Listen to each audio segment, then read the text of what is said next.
आज आपण करणार आहे तिळाचे लाडू। संक्रांतीसाठी तिळाचे लाडू कसे करायचे ते बघणार आहे। हे गावठी तीळ घेतलेले आहे मी। गावठी तिळाचे लाडू खूप खमंग आणि छान लागतात, म्हणून गावठी तीळ वापरायचे। कुणाला गावठी नाही मिळाले तर आपले दुसरे मिळाले पांढरे तरी चालतील। पांढऱ्या तिळाची पण खूप छान होते। त्याच्यासाठी लागणारे साहित्य घेतलंय मी। 1 वाटी गूळ घेतलाय, 1 वाटी तीळ घेतले, थोडंसं तूप घेतलंय, वेलची पूड घेतली आहे आणि थोडासा नॉर्मल सोडा घेतलाय। लय नाही घालणार, 1 चिमूट सोडा। तो कशासाठी ते सांगते नंतर। शेवटपर्यंत नक्की बघा, त्याची मी तुम्हाला ट्रिक सांगते।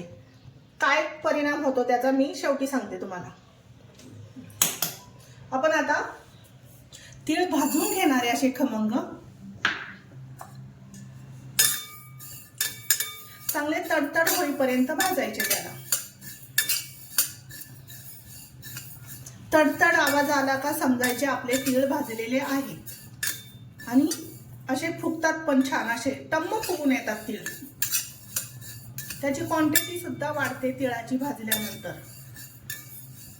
1 वाटीचे 1.5 वाटी तीळ होतात भाजल्यानंतर। ऑटोमॅटिक ते मोठे होतात, भाजून भाजून फुगतात ते। हाडांसाठी हे लाडू चांगले असतात। प्रत्येकाने 1 लाडू हा थंडीत खाल्लाच पाहिजे। हाडांसाठी चांगले आहे, केसांसाठी चांगले आहे, हृदयासाठी तर खूप चांगले तीळ असतात। आपण रोज 1 चमचा तीळ रोज खाल्लेच पाहिजे, पण आपल्याकडून काय होतं, रोज खाल्लं जात नाही तीळ। मग आपण लाडूच्या स्वरूपात हे कधीतरी खाल्ले जातात।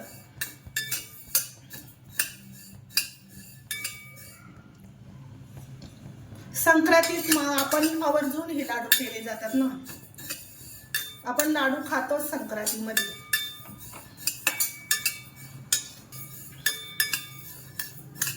तीळ हे जास्त जळू द्यायचे नाहीये, फक्त तडतड वाजायला लागले का आपल्याला आपण समजायचं का आपले तीळ भाजत आलेले आहेत। थोडासा तडतड आवाज आला का हे बघा फुगल्यासारखे वाटतात तीळ। येतोय का आवाज? तडतड आवाज येतो असा। जास्त करपले तर आपला लाडू चांगला लागणार नाही। आपले तीळ भाजलेले आहेत, आता आपण याला काढून घेऊया।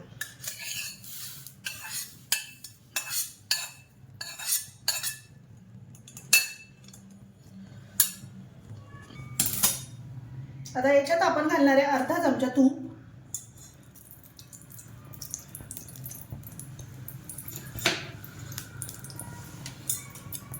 1 वाटी गूळ। आता आपण हे चांगलं वितळून घेणार आहे तुपामध्ये। गूळ हा पटकन वितळला जातो, साखरेपेक्षा गूळ पटकन वितळला जातो, म्हणून याला सारखं हलवत राहायचं, अजिबात करपू द्यायचं नाहीये।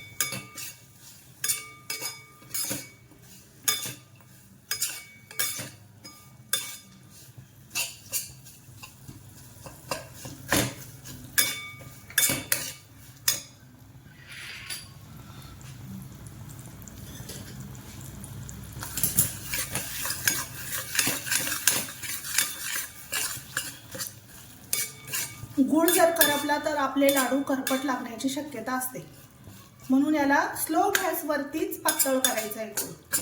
अजिबात मोठा गॅस ठेवायचा नाहीये आणि सारखं हलवत हलवत हलवत राहायचं याला।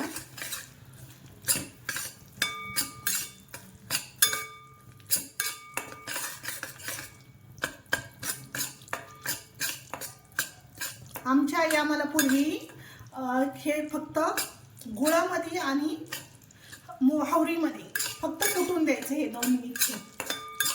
त्यावेळेस काय आमच्याकडे लाडू बिडू तयार करायचे नाही याला संक्रांतीला। हे दोन्ही फक्त मिक्स करायचं, कुटायचं खलबत्त्यात आणि ते सगळ्यांनी खायचं।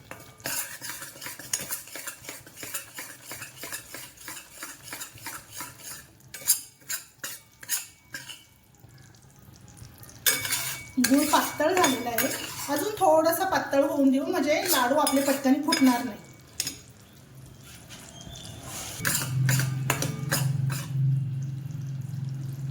चांगला असा फेस आला पाहिजे याला गुळाला. चांगलं फेसळून द्यायचं गुळाला. पटकन काढायचं नाही. का होतं, लाडू वळला जात नाही आणि पटकन सुकतो लाडू आणि बांधताही येत नाही. आपण आता याला चेक करूया, थोडंसं पाण्यात टाकून बघूया एक ड्रॉप.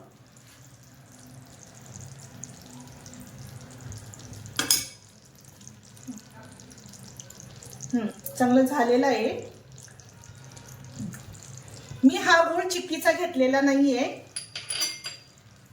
याच्यात घालते 1 चिमूट सोडा घालतीये.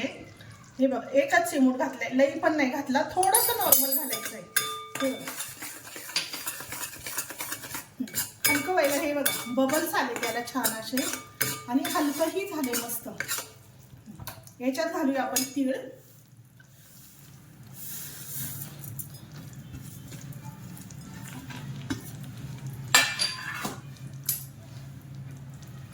वेलची पूड घालते अर्धा चमचा.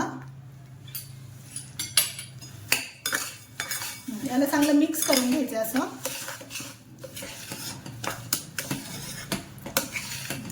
आणि याचे आपण आता लाडू वळणार आहे. आता चमच्याने याला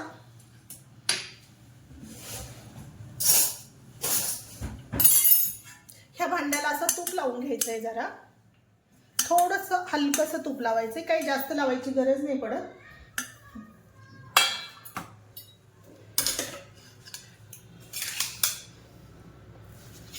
लाडूच्या अंदाजाने आपण याला 1 ड्रॉप टाकणार आहे, म्हणजे सगळे लाडू छान एकसारखे होतात आणि वळायलाही छान होतात पटकन.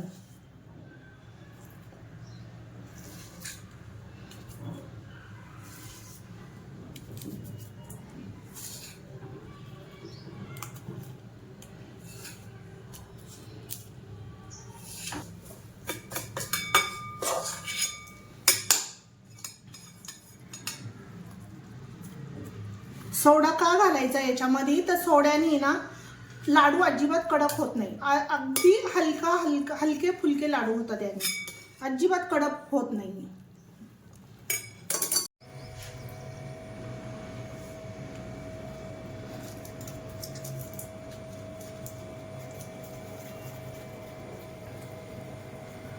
मस्त लाडू वळले जात आहेत. हे बघा छान असे पटापट गरम गरम असतानाच हे करायचे.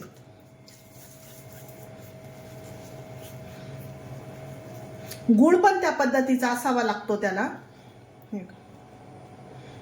माझा हा चिक्कीचा गुळ नाहीये, माझा घरातला श्रीचा गुळ आहे खायचा हा. मी त्याच्याच घरातल्याच गुळाचे लाडू बनवले. चला आपण सगळे लाडू असेच बांधून घेऊया आता.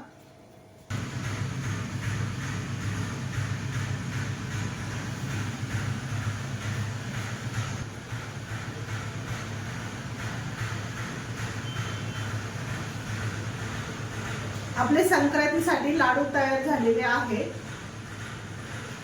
नक्की ट्राय करून बघा हे लाडू. मस्त खा आणि स्वस्त राहा. लाईक आणि सबस्क्राईब करायला विसरू नका.